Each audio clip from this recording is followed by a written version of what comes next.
Jeff, anong ginagawa mo dito? Di ba sinabi ko sa'yo na pumuntang Tagaytay si Jordan? Oh, tapos?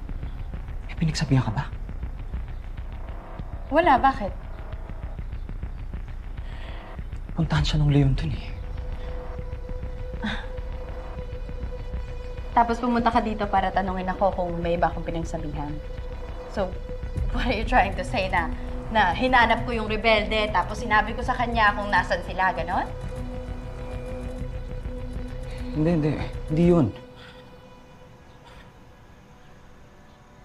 Siguro nga may ibang nakaalam. Nakarinig, ewan ko. Shay, I'm sorry. Wala na kasi ako sa tamang pag-iisip. May nag-aalala ako kay Jordan. Bakit? Alam mo bang, kumuha siya ng baril? Para proteksyonan daw yung pamilya niya. Kumuha siya ng baril. Nasaan si Jordan? Nakakausapin ko siya.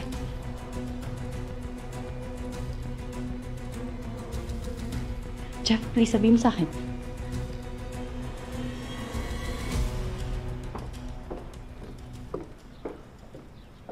Nandyan pa rin ba yung mga polis, ma? Oo. Aalis ka? Opo, ma. Pupuntahan ko si Jordan. Gusto ko na pong sabihin sa kanya lahat. Hintayin mo na lang siya dito. Ma, nandito po si Tori.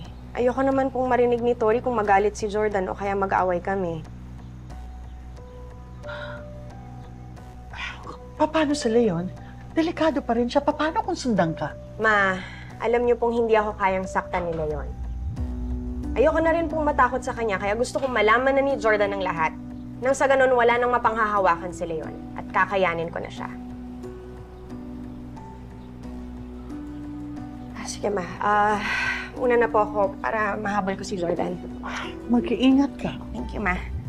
Sige po, ma.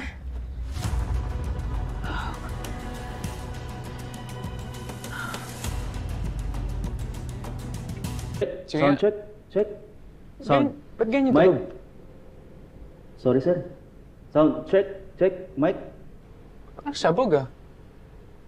Hindi mo Sound. chinek kanina yan? Wala, sir. Ang sakit sa tenga. Ano ba yan, Jordan? Hindi pwede yan, ah. Kung hindi nyo kaya, sabihin mo agad para makakuha ko ng ibang supplier. Sorry, sir. Biglang bumigay yung amplifier natin eh. May isa pa tayo niyan eh. Wala ba sa opisina? Wala na, sir. Check ko na lang po. Girl, anong ginagawa mo rito? Kakausapin ko yung asawa ko. Hindi mo na ako asawa. Jordan, kasal pa rin tayo dahil wala pang termination na nagaganap. Papanindigan mo ba talaga yung desisyon mo? Jordan, may time pa. You can always change your mind. Para hindi ganito, hindi yung nalalagay sa peligro yung buhay ninyong dalawa ni Tori. That's really none of your business. It is my business!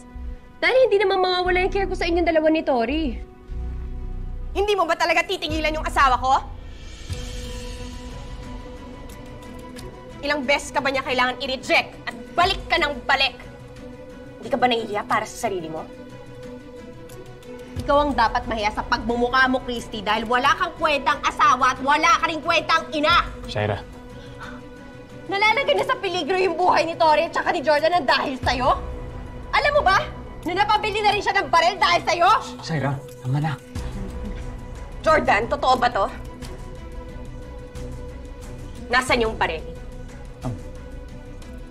Christy. Nasaan?